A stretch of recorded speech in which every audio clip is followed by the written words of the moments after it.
the representative of the Chief Director of the Ministry, my Director of Admin, and then representatives of development partners here present. Let me single out IGM and also my sister from IOM, the Journalists Association.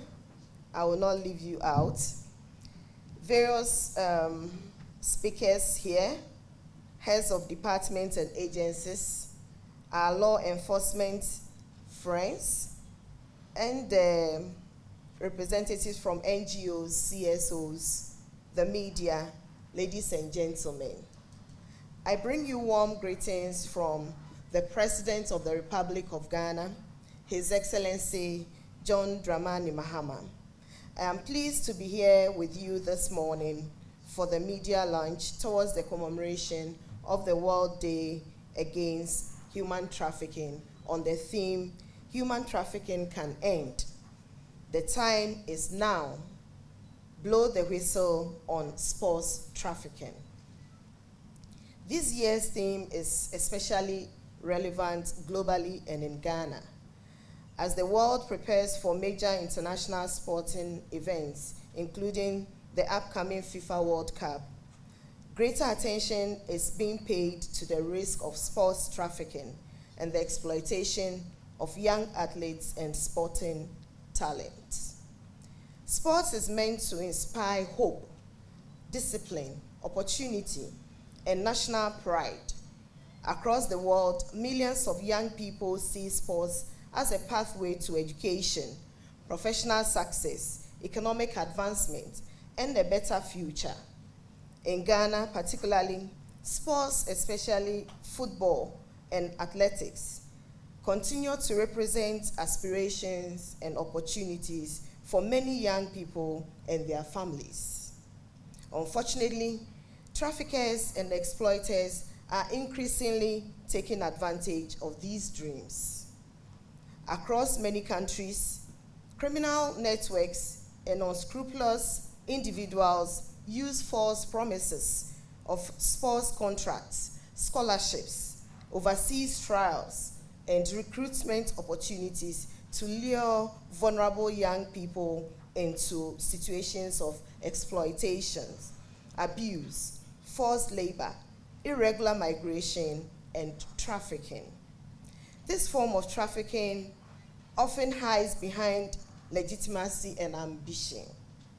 It exploits talents, hope, and trust. That is why this year's theme calls on all of us to blow the whistle, to speak up, remain vigilant, expose suspicious activities, and protect vulnerable young people before exploitation occurs. Ladies and gentlemen, the fight against human trafficking remains a priority for the government of Ghana.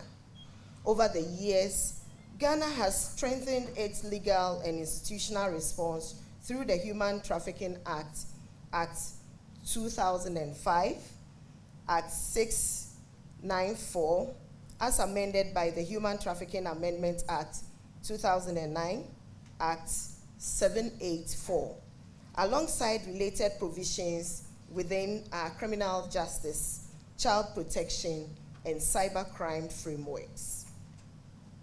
Government institutions continue to work closely with law enforcement agencies, civil society organizations, international partners, traditional authorities, and community-based actors to prevent trafficking, rescue victims, prosecute offenders, and support survivors. I am pleased to know that these collaborative efforts are yielding results. Several rescue operations and investigations have been conducted in recent years, leading to arrest, prosecution, and convictions of suspected traffickers and exploiters. Over the past 5 years, Ghana has recorded a steady increase in the number of victims rescued, reflecting the dedication and commitment of stakeholders involved in anti-trafficking efforts. The number of victims rescued increased from 821 in 2021 to 846 in 2022, and further rose significantly to 1,089 in 2023. Although the number declined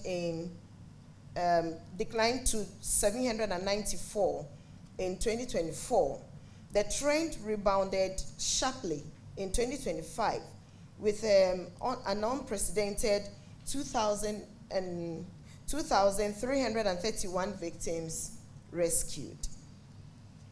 The 2025 data further shows that out of the 2,331 victims rescued, 1,544 were men, 789 were women, and out of this number, 425 were children, and the rest, 1,906, were adults.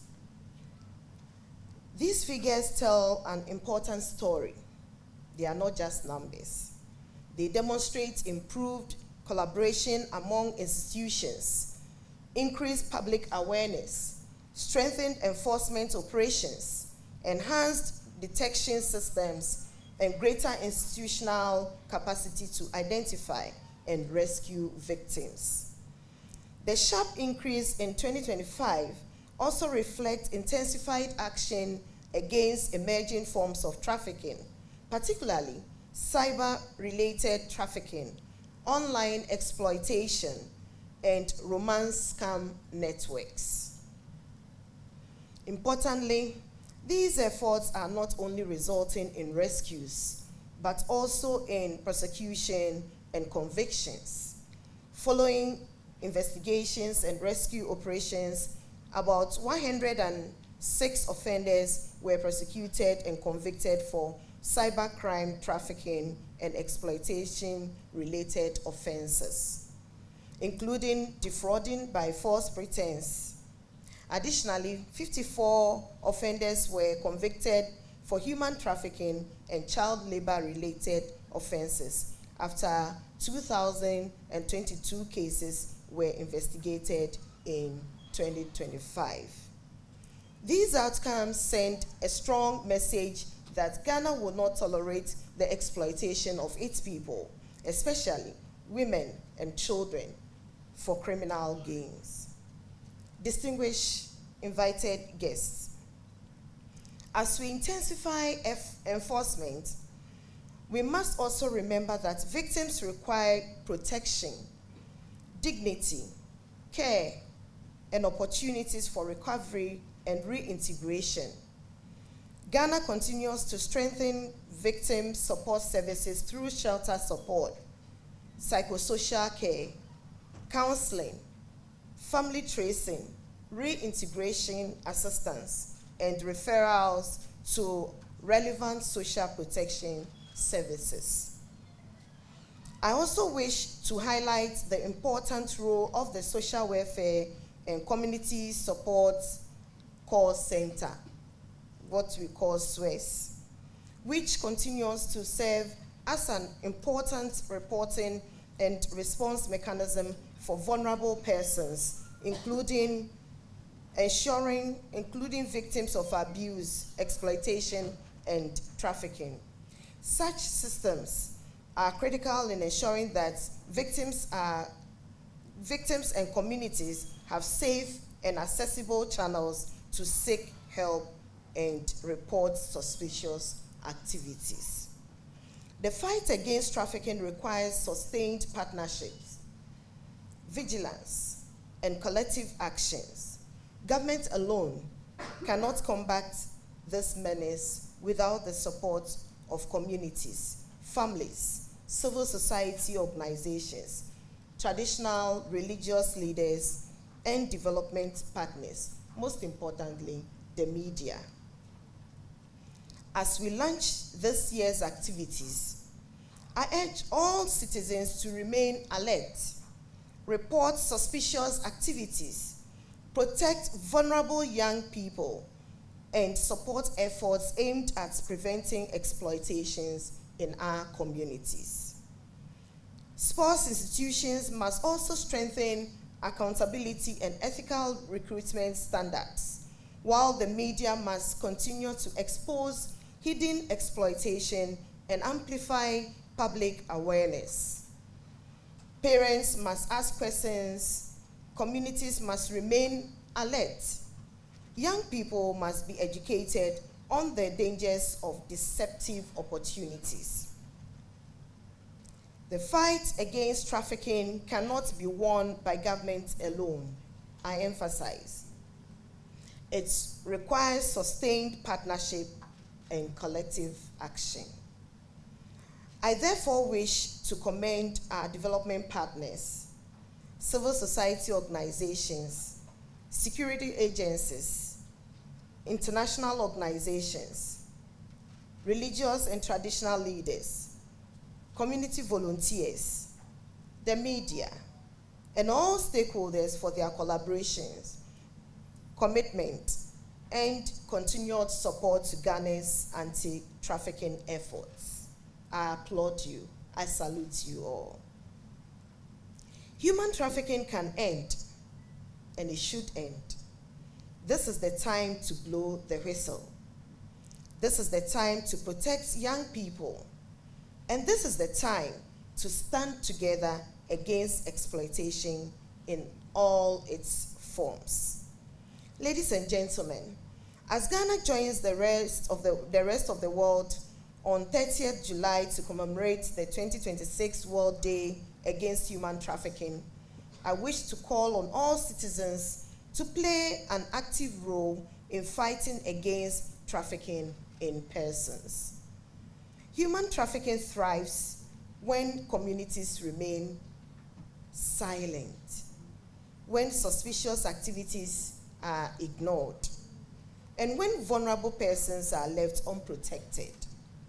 Every citizen, therefore, has responsibility to remain vigilant, report suspicious recruitment and movement of persons, protect children and vulnerable young people, and support efforts aimed at preventing exploitations in our communities.